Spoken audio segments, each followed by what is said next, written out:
So your fish just had babies, right? Maybe you only have 1 or 2 tanks and you have a ton of baby fish, baby fries swimming around your tank. You weren't expecting it, and now you're wondering, what can you do, right? How can you support that many fish now, especially as they start growing up and they start pooping more and they start eating more? What are your options? Well, in today's video, I'm going to give you 5 things that you can do with your babies, right?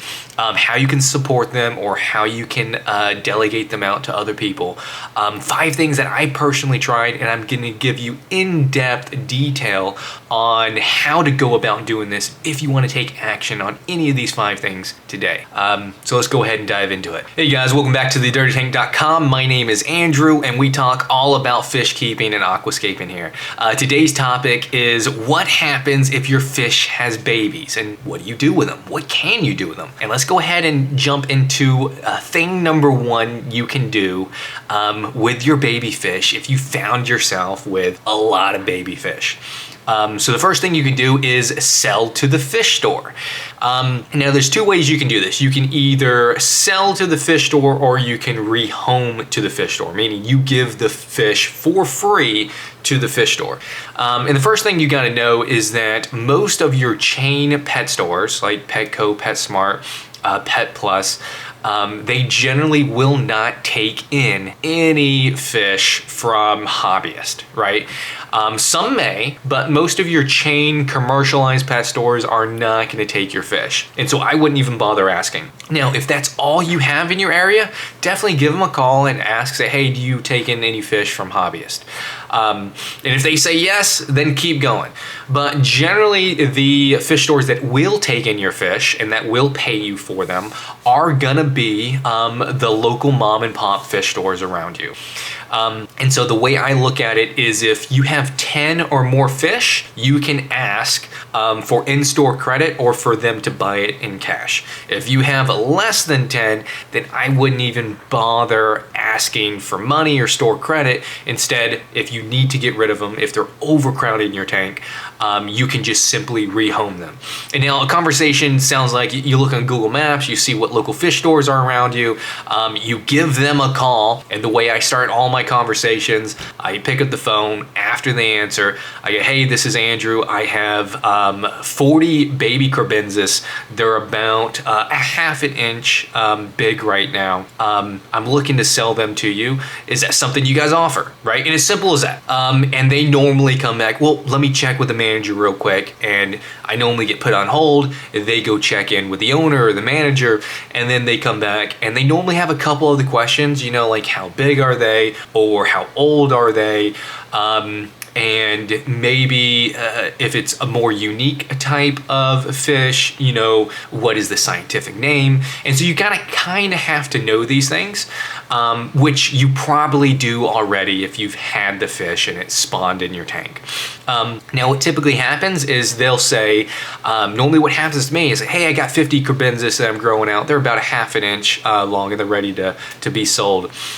They normally ask me, yeah, go ahead and send us a 10 to start with, 10 to 15 to start with, and we'll give you store credit of X amount, or we'll give you cash for X amount.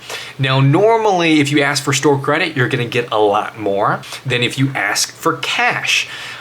Generally, it's like a 50% less, right? So if you ask for store credit, you may get, you know, let's pretend on carbensis, I'll get $5 a fish. Whereas if you're asking for cash, you may get $2 a fish, right? And so it depends what your goal is, right? And so if you just want to pocket the cash, then you're going to get less, but you'll get actual cash. And not all stores will give you cash, right? Some stores will only do store credit. And that's all right. You can still get, it's still really cool to be able to turn in some of your fish and be able to get some fish food or plants or another type of fish that you can add to your tank. And it's as simple as that, right? You give them a call, you say how many you have, and they'll negotiate from there. Now, as far as how you bring the fish to them, I normally ask, hey, when's a good time to swing by? Normally the weekends are not good. Normally you want to go during the week. I normally go during the week right after I get off work, or during my lunch break. And I just scoop them up, I put them in a bag, and I bring them. Now, if you don't have a bag, don't feel like you have to bring a bag. They have bags there on site. What you could do is bring a bucket, put water in it, and put your fish in there. Now, will you need a bubbler? Probably not. You probably don't need to aerate or add any filtration to the water. Unless this fish store is far away, right? But if you're within 30 minutes or so, they're gonna be a-okay in just a bucket. So as far as how many you need to have for ask for store credit or a cash, make sure you have at least 10. As far as how you transport them, you can even bag them if you have bags, but if you don't, you can put them in a bucket. And then as far as how big they need to be, normally it depends on the fish, but normally at least a 1/4 inch. Now, if we're talking about really tiny fish like least killies, you're gonna have to kind of judge that based on, you know, what are they eating? Are they eating flake food now? Are they eating what adults typically eat? Are they moving around good? Are they safe with large water change? All of that. And so you kind of want to think about that when you're determining when is the right time to sell these fish. But generally, whenever they start looking like miniature versions of the adults and they eat what the adults eat at that point. And normally it's good to sell them at that point. So that's thing number one you can do with your fish, which is sell them to a local fish store. Now the next thing you can do, and you can actually get a little bit more money for them, or you can just give them away this way, but it requires a little bit more effort, and you can sell them or rehome them on social media. Now, you can't sell live animals, fish included, on Facebook, so don't list it on Facebook. But you can list it on Band, you can list it on Nextdoor, and you can even talk about it on TikTok. I've done it on all those platforms, and they go relatively smoothly. So let's talk about Band. So if you haven't heard of Band, you can go to your app store, you can type in Band, B-A-N-D, and you can download that application. And I'm gonna pull mine up on my phone. And essentially, it's they're like miniature communities for a very specific purpose. And so the Band app kind of looks like this, the letter B. And then if I go to my home page, you can see that I have several Band groups, right? I'm in the Charlotte Aquarium Club, because I'm part of that fish club. There's also a No BS Plecos and Tropical Fish. They do like auctions and people buy and ship fish. There's the Raleigh Aquarium Society, so that's another club that's just a couple hours away, but still within my state. You got the Triad, North Carolina, Tropical Fish Society, and then I got a few other bands in there as well. But there are thousands of bands that you can join, right? Maybe you want to look at a band that's just for shrimp, maybe a bazillion shrimp that you're looking to get rid of. I encourage you guys, go to Band and start looking at some of the fish communities that are local to you. Because if they're not local, you may have to ship. And if you are not willing to ship, then probably don't join those to begin with unless you're looking to buy some fish. Band is also a good way to buy fish, right? And so selling on Band is one thing you can do. It's free to create an account. You don't have to pay a subscription or anything like that. Band is free to use. Then I encourage you to start looking and joining some of the Band groups, and you can post what you have for sale there. The other social media that you can use to sell your fish or rehome your fish is Nextdoor. Now, Nextdoor by design is just going to show you what's in your neighborhood and surrounding neighborhoods. And normally they have a fish group, and if they don't, that's all right. They have a for sale page where you can list your live fish. Now, I've sold plenty of fish on Nextdoor. It makes it really easy because these people are normally just a few miles away from you. So it makes it really easy to connect and meet up and hand off the fish. And you meet people that are like you, into fish, that live relatively close to you. Now, from what I understand, you can sell fish on Nextdoor. They could have updated the policy since I last reviewed, so just double check that. But that's another option. option using Nextdoor. The other social media application you can use is TikTok. Now, there was a scare, TikTok going away, but it looks like it's going to be here for a while until someone can buy it or until there's some kind of changes. So there's a high likelihood that it will remain open for people in the United States. The way I normally use TikTok is I like to go live. And I make little videos, short videos about the fish and whatnot, and people can either directly message me to buy the fish, and we can meet up, or I can go ahead and ship it out to them. Now, if you're going to use TikTok, you probably won't just get people that are in your area. So TikTok is better if you're willing to ship, right? And so if you're willing to ship, you got to have the bags, you got to have the boxes, you got to have a way to seal them. You got to make sure you have insulation. You got to kind of know what you're doing. It's not difficult, right? You can watch YouTube videos and become an expert, a YouTube expert on shipping fish relatively easily. As long as you're shipping out in more temperate weather, you're going to be okay. The only time where you really need to know what you're doing is if you decide to ship in the winter or the summer. You really got to make sure you have everything that's needed so that your fish last during that.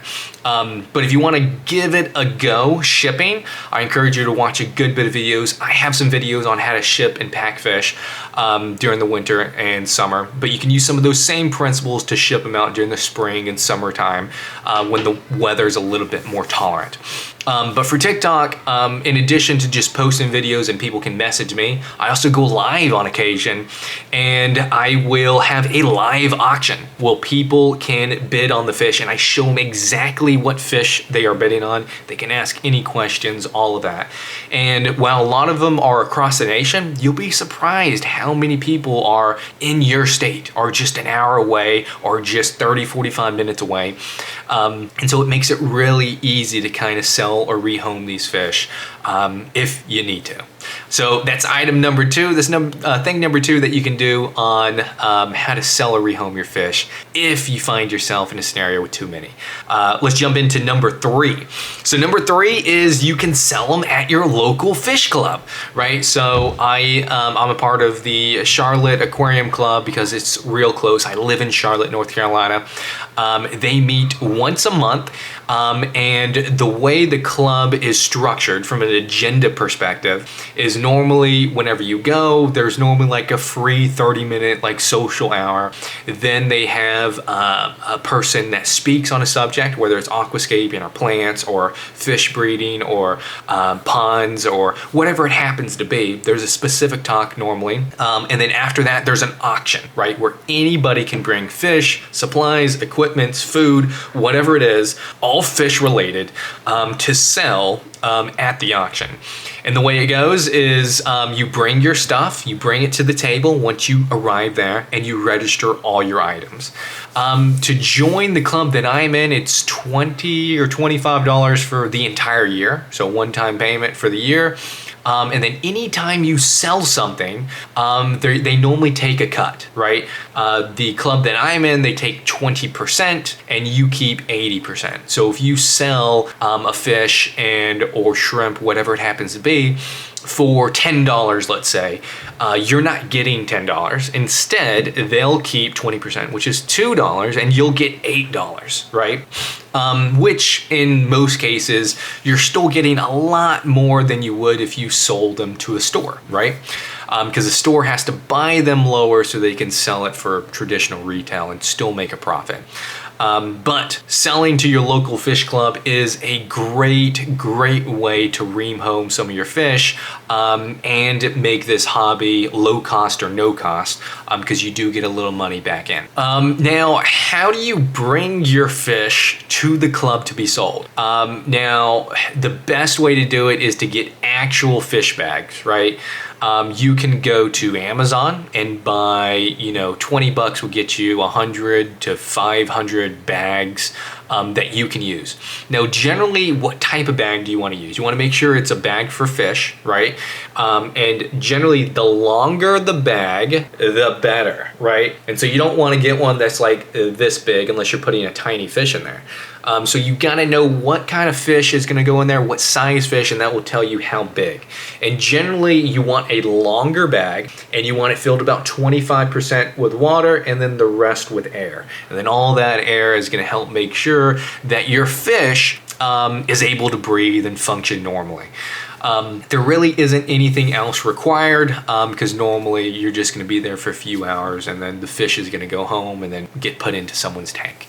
Now, if you don't have fish bags and you're not looking to buy fish bags, you can put them in Ziploc bags. I've seen plenty of people use Ziploc bags. Now, if you use Ziploc bags, double or triple bag them, right? So put it in one Ziploc bag, make sure you have air and water, right? That same 25 to 75% ratio, 25% water, 75% air, and then double bag it because it's really easy for these things to leak, especially Ziploc bags.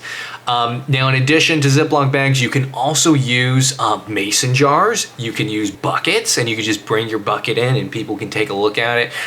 So there really aren't any rules. You just got to make sure you don't get water all over the place and your fish are gonna survive. So as long as you meet those two criteria, then you're good to go. Now let's jump to thing number 4 you can do to rehome or sell your fish if you find yourself with a ton of them. The fourth thing you can do is use them as feeders. Now this sounds terrible. It's like, Andrew, why would I just murder my fish? And when I've done this a few times, it really does hurt. Like it's not easy to do. Some people can do it much more easily than others. But here's when I think it's appropriate, right? I have a hairy puffer and he's an obligate pescivore, right? He's gonna have to eat fish, right? Now his diet can consist of other things, but that's gonna be his staple food, is normally live fish. And on occasion, you may have one of these advanced fish that won't eat flakes, won't eat pellets, won't eat frozen food, will only eat live food. In which case, maybe you can have a tank dedicated to, I guess, making feeders for whatever fish is an obligate pescivore that has to eat live fish in order to even live, right? And there's a lot of fish like this, and generally there are more advanced fish because of this feeding requirement. And so if you have one of those fish, then that's exactly what you can do with your babies. Now, if you have these babies and you don't have one of these fish, but you always wanted to get them, but you didn't, and you decided not to because you're like, you know what? I don't want to have to go through the trouble of culturing my live food or buying live food every time I need to feed them, because that sounds like it's going to get really expensive. But if you have something like me, where I have a pair of cribenzas constantly pumping out 200, 300 babies in every single batch, well, you're gonna have a lot of fish that you can sell and rehome, but still a good bit that you can use as feeders. Now, I know this is a sensitive topic, you know, feeding live fish, but there are scenarios where you have some really cool fish that only eat live fish. And if you're in that scenario or are okay with being in that scenario, then this would be a good thing to do with your extra fish. Now, the fifth thing you can do, and it's what I've been doing, and maybe what you're gonna do too, is you can get more tanks, right? So like, what better excuse to get another tank than, well, my fish had babies and now I need to be able to support them all. Like, it's genius. Like, if the only reason, if you just needed a reason, there's your reason, right? If your spouse was saying, you know, no more fish, well, then what you can do is you can get them to fall in love with a baby fish. You show them, look at these baby fish, look what we made, look how cute they are. Let them get attached, right? And then after a couple weeks, you can say, hey, you know, these fish, they're gonna get a lot bigger, and we can't keep 300 fish in a 20-gallon. I think we're gonna need another tank. And then after they become attached to those fish, if your spouse was the one saying no, I think they'll be more likely to say yes. Well, guys, those are 5 things you can do if you find yourself with a ton of baby fish. Put down in the comments if you have any other ideas or other things that you normally do whenever your fish has babies. Would love to hear them. But guys, that's gonna wrap up today's video, and I'll see you guys next time.